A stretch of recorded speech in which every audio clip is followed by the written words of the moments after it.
in significant escalation of the Ukraine-Russia conflict. Ukrainian drones reportedly struck the Russian Caspian Sea flotilla based in Caspian, Dagestan, demonstrating a new level of reach and operational capability. This strike, if verified, marks Ukraine's first recorded attack on a Russian naval fleet within the Caspian Sea, a location believed to be beyond Ukraine's immediate strike capacity.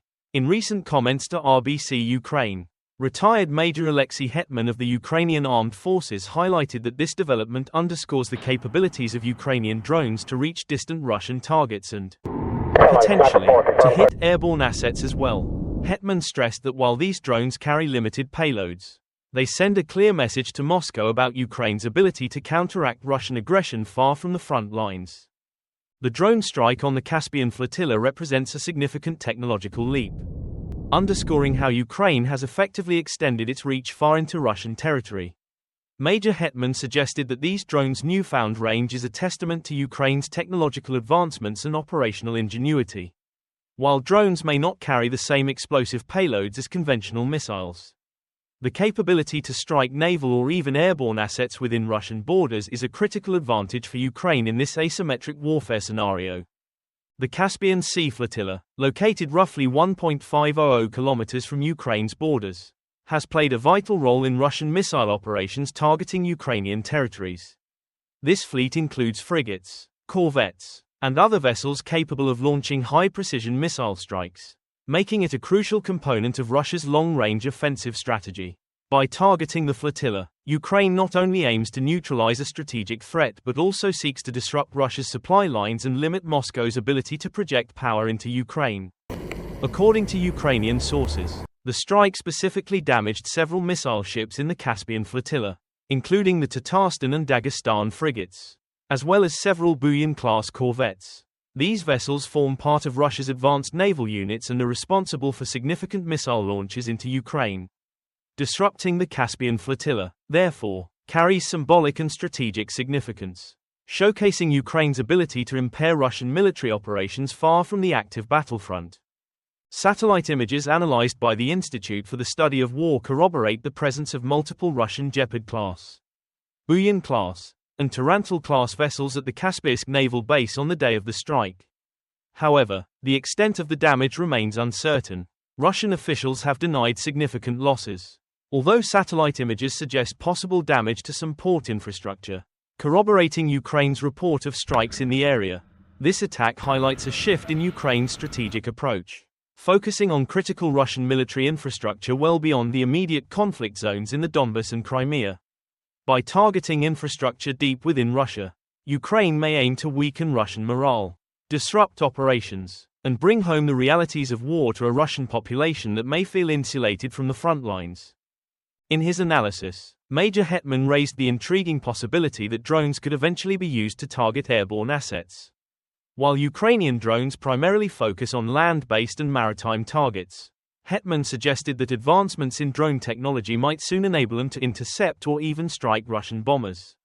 This would introduce a new dimension to the conflict, as drones could then act as both offensive and defensive tools, potentially supplementing Ukraine's limited air defense resources. Although Hetman cautioned that such capabilities remain speculative, the evolving technological landscape suggests that Ukraine could develop or adapt its drones to track and strike airborne assets. This concept is particularly relevant given Russia's reliance on its air force to conduct long-range strikes on Ukrainian cities and infrastructure. Ukraine's ability to interfere with Russian bombers would represent a substantial shift in the balance of power, as Moscow's strategy would require significant adjustments to mitigate the risk of drone interception. The Caspian Sea flotilla's strategic value cannot be overstated. Russia's naval forces in this area have launched missile strikes on Ukrainian targets, leveraging their remote position to evade direct counterattacks. The flotilla's fleet includes Gepard-class frigates and Buyan-class missile ships capable of firing caliber cruise missiles, which have been instrumental in Russia's campaign to cripple Ukraine's energy infrastructure and civilian areas. This new vulnerability of Russian naval assets in the Caspian Sea suggests a heightened level of exposure for Moscow's forces.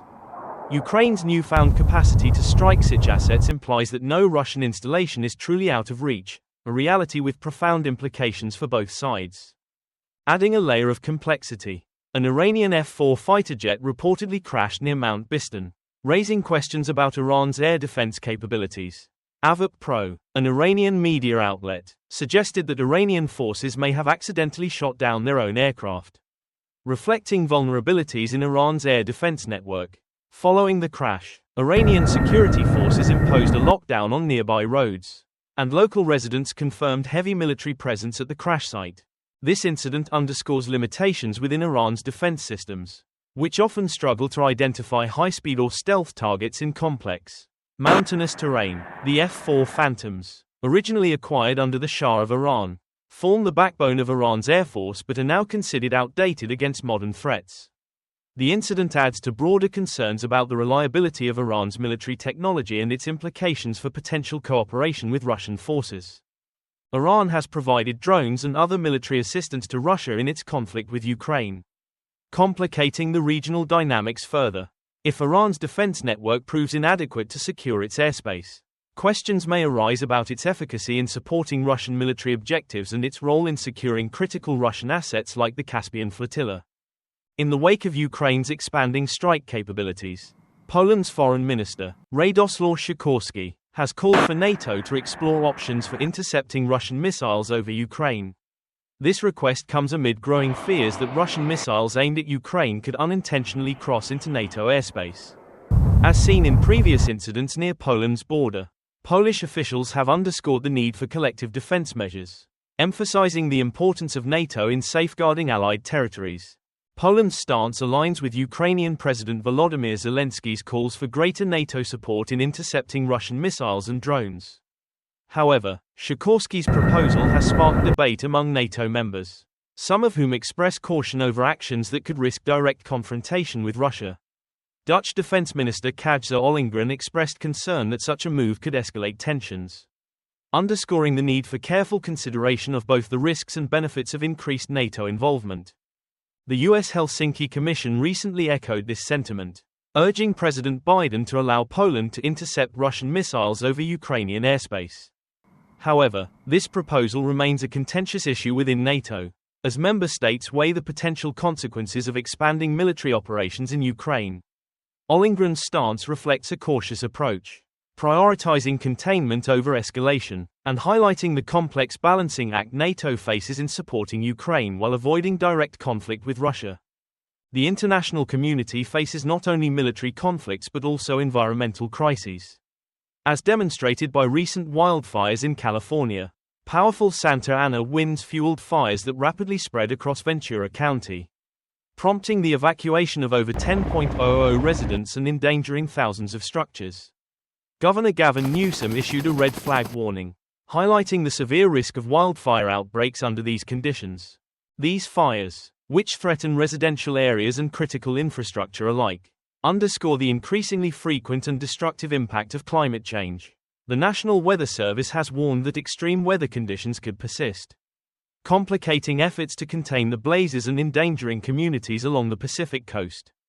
The concurrent crises of conflict and environmental disaster underscore the fragility of global stability, as governments around the world allocate resources to address both military threats and natural disasters.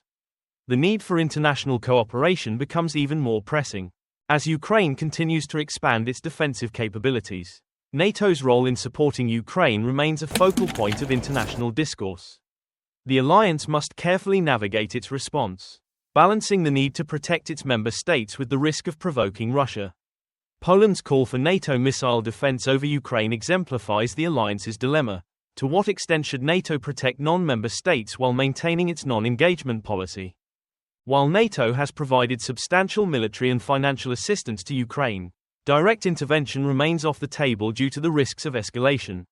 NATO Secretary-General Jens Stoltenberg has repeatedly emphasized NATO's commitment to defensive actions and underscored that any escalation could have dire consequences for European security. As NATO deliberates over Poland's missile defense proposal, the outcome will likely set a precedent for future responses to similar crises.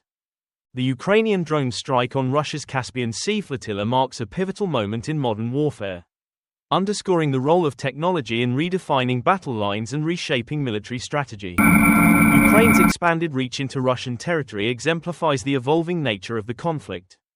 where both sides leverage advanced technology to gain a strategic edge. NATO's role in the conflict, however, remains delicate as member states consider new ways to support Ukraine without triggering direct hostilities with Russia.